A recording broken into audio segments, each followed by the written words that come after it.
লাড্ডু তো অনেক খেয়েছেন বন্ধুরা, একবার এইভাবে সুজির লাড্ডু বানিয়ে খেয়ে দেখতে পারবে, খেতে কিন্তু দারুণ হয়। নমস্কার বন্ধুরা, অমৃতান্তি কুকিং চ্যানেলে সবাইকে স্বাগত জানিয়ে আবার একটি রেসিপি নিয়ে হাজির হয়েছি। তো যে সকল বন্ধুরা আমার চ্যানেলে নতুন হয়ে এসেছেন তারা প্লিজ চ্যানেলটাকে সাবস্ক্রাইব করে রাখবেন, আর যারা ফেসবুক থেকে দেখছেন তারা পেজটাকে ফলো করে রাখবেন। সবার আগে এখানে আমি একটা নিয়ে নিয়েছি কড়াইয়ের ওপরে দিয়ে দিচ্ছি আমি 2 চামচের মতো ঘি। এখানে আমি 2 চামচের মতো ঘি দিয়ে দিয়েছি। এখানে দেখুন 1 বাটি মাপে নিয়ে নিয়েছি সুজি, সে ঘিয়ের ওপরে আমি দিয়ে দিচ্ছি। এটাকে আমি হালকা করে নাড়াচাড়া করব, বেশি করব না, মানে ঘিয়ের কাঁচা গন্ধটা যায় সেভাবে কিন্তু আমি নাড়াচাড়া করে নিয়েছি। এরপর আমি এখানে নিয়ে নিয়েছি দুধ, সেই দুধটাকে আমি দিয়ে দিচ্ছি। দুধটাকে দিয়ে আর সেই সুজিটাকে দিয়ে খুব সুন্দর করে আমি নাড়াচাড়া করে নেব। আর এখানে দেখুন আমি অল্প একটু ময়দা নিয়েছি, সেইগুলোকে দিয়ে দিব। এবার ময়দাটা দিয়ে আর সুজিটাকে দিয়ে খুব সুন্দর করে আমি নাড়াচাড়া করে নেব। এটা কিন্তু বেশিক্ষণ নাড়তে হবে না, এটা একটা ডো করার মতো করে নেব। এখানে একটা থালা নিয়েছি, সেই ডোটা আমি থালাতে রেখে দেব। দেখুন এটা কিন্তু খুব 4 থেকে 5 মিনিট কিন্তু নাড়াচাড়া করলে একটা ডো আকারে শেপ হয়ে যাবে। আর দেখুন ডোটাকে আমি খুব সুন্দর করে হাতে করে ডলে ডলে আমি ভালো করে একটা ডো আকার করে নেব। এটা কিন্তু একটু গরম অবস্থায় করে নিতে হবে, না হলে কিন্তু ঠান্ডা হলে খুব শক্ত মানে গোটা বেঁধে যেতে পারে। তার জন্য এইভাবে আমি হাতে হাতে করে নিচ্ছি। এখানে আমি 1 চামচের মতো নিয়ে নিচ্ছি ঘি, ঘিটাকে আমি দিয়ে দিচ্ছি, দিয়ে খুব সুন্দর করে নাড়াচাড়া করে নেব ঘি দিয়ে। তাহলে একটু মানে ঘিয়ের ফ্লেভারটা আসবে, খুব সুন্দর সেন্ট হবে, একটা ভালো লাগবে খেতে। এখান থেকে আমি মোট 2টোর মতো লিচি করে নিচ্ছি। দেখুন মোট 2টো আমি লিচি করেছি। তো এখানে আমি নিয়ে নিয়েছি একটা চাকটা আর বেলনা। তো দেখুন এইভাবে একটা লিচিগুলোকে নিয়ে নিয়েছি, দিয়ে এইভাবে গোল করে নিয়েছি। গোল করে আমি এটাকে রুটির শেপে শেপ করে নেব। ধারগুলো ফাটলেও কোনো অসুবিধা নেই, এইভাবে কিন্তু করে নিতে হবে। আর দেখুন এরকম মোটা রেখেছি রুটিটা, আর রুটিটা ধারগুলো ফেটে গেলেও কোনো অসুবিধা নয়, কিন্তু দেখতে সৌন্দর্যের জন্য এইভাবে একটু করে আমি এইভাবে গোল করে নিচ্ছি, তাহলে একটু দেখতে মানে সুন্দর লাগবে তার জন্য। তো দেখুন এইটা কিন্তু আমার হয়ে গেল। আর একটা আমি ওইভাবেই কিন্তু সেমভাবেই করে নেব। ফ্রাই প্যানটা কিন্তু আমার গরম হয়ে গেছে, আর আমি কিন্তু সেই সুজির রুটিটা এইভাবে দিয়ে দিচ্ছি। এখানে কিন্তু একেবারে কম আঁচ দিয়ে আমি ভেজে নেব। আর দেখুন 1 পিঠ হয়ে গেলে আর 1 পিঠ আমি এইভাবে উল্টে নিচ্ছি। এটাকে কিন্তু খুব হালকা আঁচে করে ভেজে নিতে হবে। আর দেখুন বন্ধুরা আমি কিন্তু 2 পিঠ খুব সুন্দর করে সেঁকে নিয়েছি। এটা কিন্তু তাড়াহুড়ার কোনো ব্যাপার নাই, আস্তে আস্তে করে কিন্তু করতে হবে। আর এইভাবে একটা কাঁটা চামচ নিয়ে নিতে হবে, দিয়ে এইভাবে করেটাই ফুটো ফুটো করে দিতে হবে, যেন ভেতর থেকে ভালোভাবে সেদ্ধ হয় তার জন্য। তো দেখুন এইভাবে আমি কিন্তু গোটাটার মানে রুটিটার গায়ে এইভাবে করে নেব।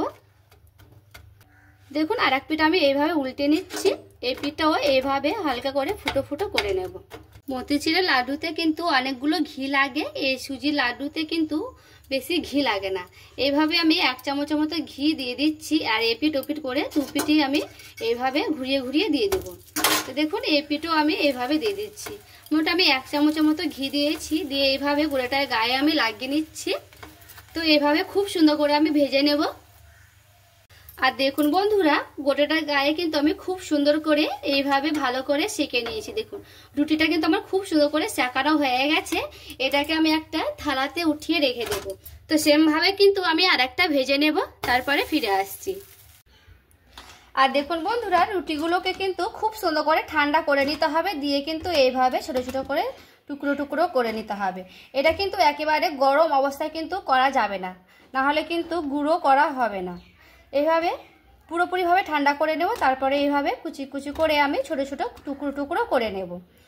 আর দেখুন সবগুলোকে কিন্তু আমি খুব সুন্দর করে টুকরো টুকরো করে নিয়েছি। এখানে একটা মিক্সিং বোল নিয়েছি, এটাকে আমি চিনি গুঁড়ো করে রেখেছিলাম, সেটাতে এবার আমি ভালো করে এইভাবে সবগুলো রুটি দিয়ে দেব। এবার আমি এটাকে খুব সুন্দর করে পেস্ট করে নেব। আর দেখুন বন্ধুরা আমি কিন্তু খুব সুন্দর করে দেখুন গুঁড়ো করে নিয়েছি। আর দেখুন বাকিগুলোকে কিন্তু আমি ওইভাবে গুঁড়ো করে নেব, তারপরে ফিরে আসছি। আর দেখুন বন্ধুরা আমি কিন্তু দুইবারে এইগুলোকে খুব সুন্দর করে সেই সুজি রুটিগুলোকে গুঁড়ো করে নিয়েছি। তো দেখুন আমি কিন্তু দুইবারে করে নিয়েছি আর ঢেলে নিলাম। এখানে আমি 1 চামচের মতো ঘি দিয়েছি, আর এখানে আমি কটা ড্রাই ফ্রুট নিয়েছি, কাজু বাদাম আর কিশমিশ নিয়েছি কটা। এইগুলোকে আমি হালকা করে ভেজে নেব।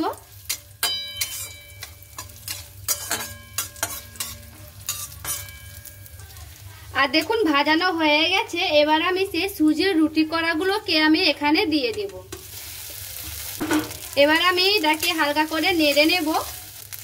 আর এখানে দেখুন আমি চিনিটাকে আগে থেকে গুঁড়ো করে রেখেছিলাম, 1 বাটি সুজি নিয়েছি, তার জন্য আমি 1/2 বাটি চিনি নিয়েছি, সেটাকে আমি দিয়ে দেব। এবার আমি এটাকে হালকা করে নাড়াচাড়া করে নেব। আর দেখুন চিনিটা কিন্তু গলে গেলে পুরোপুরিভাবে কিন্তু রেডি হয়ে যাবে। আর এটা কিন্তু আমার হয়ে গেছে, এটাকে আমি গ্যাসটাকে বন্ধ করে দেব। আর থালাটাতে আমি কিন্তু ঢেলে নিচ্ছি সবগুলোকে। এরপরে দেখুন এইভাবে কিন্তু হালকা করে এইভাবে প্রেস দিন, তাহলে কিন্তু খুব সুন্দরভাবে হয়ে যাবে। দেখুন এইভাবে কিন্তু আমি একটু করে গোল করে নিচ্ছি, তাহলে দেখুন কতটা সুন্দর হয়েছে। আর দেখুন বন্ধুরা মনে হচ্ছে না যে এটা আমি সুজি দিয়ে লাড্ডু তৈরি করেছি। আর দেখুন কতটা সুন্দর লাগছে। এইভাবে কিন্তু আমি সবগুলোকেই করে নেব। আর দেখুন বন্ধুরা সুজি দিয়ে লাড্ডুগুলো কিন্তু আমি সবগুলোকেই বানিয়ে নিয়েছি। আর দেখতে দেখুন কতটা লোভনীয় লাগছে দেখতে।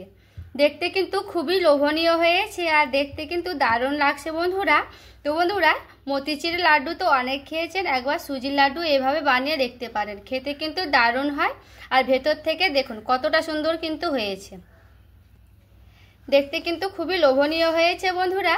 10 মিনিটের মতো সরিয়ে রেখে দিন, তারপরে কিন্তু পরে শুকনো হয়ে যাবে, তখন কিন্তু কালার চলে আসবে। মতিচুরের লাড্ডু তো অনেক খেয়েছেন বন্ধুরা, একবার এইভাবে সুজির লাড্ডু বানিয়ে খেয়ে দেখতে পারবেন, খেতে কিন্তু দারুণ হয়।